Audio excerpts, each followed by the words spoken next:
Festival season आ गया है और इंडिया में गोल्ड की डिमांड है फुल ऑन। लेकिन क्या आपको पता है गोल्ड को बेचने पर टैक्स लगता है?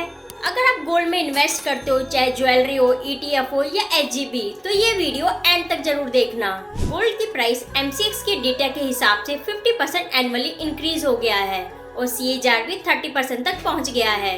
इंडिया में फेस्टिवल के नेम पर गोल्ड की डिमांड ज्वेलरी या इन्वेस्टमेंट दोनों ही पीक पर रहते हैं। गोल्ड खरीदते वक्त 3% जीएसटी लगता है और वहीं मेकिंग चार्ज पर 5% जीएसटी।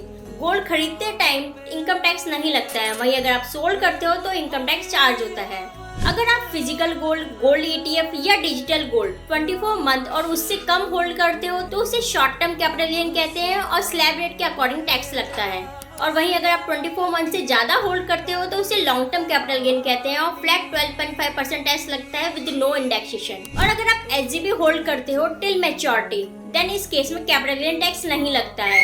और अगर आप सोल्ड करते हो बिफोर मैच्योरिटी और होल्डिंग पीरियड इसका 12 मंथ और उससे कम होता है तो उसे शॉर्ट टर्म कैपिटल गेन कहते हैं और टैक्स लगता है स्लैब रेट के अकॉर्डिंग।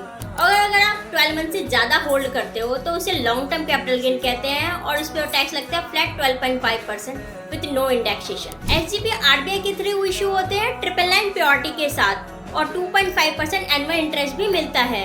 8 साल का टेन्योर होता है और 5 साल से पहले आप उस पर रिडम्पशन का भी ऑप्शन होता है। तो अगर आप भी गोल्ड में इन्वेस्ट करने जा रहे हो तो इस टैक्स रूल को समझना जरूरी है। तो इस वीडियो को लाइक करो, शेयर करो अपने इन्वेस्टमेंट दोस्तों के साथ और कमेंट करके बताओ कि आप किस फॉर्म में गोल्ड में इन्वेस्ट करने जा रहे हो। And wish you a very happy Diwali.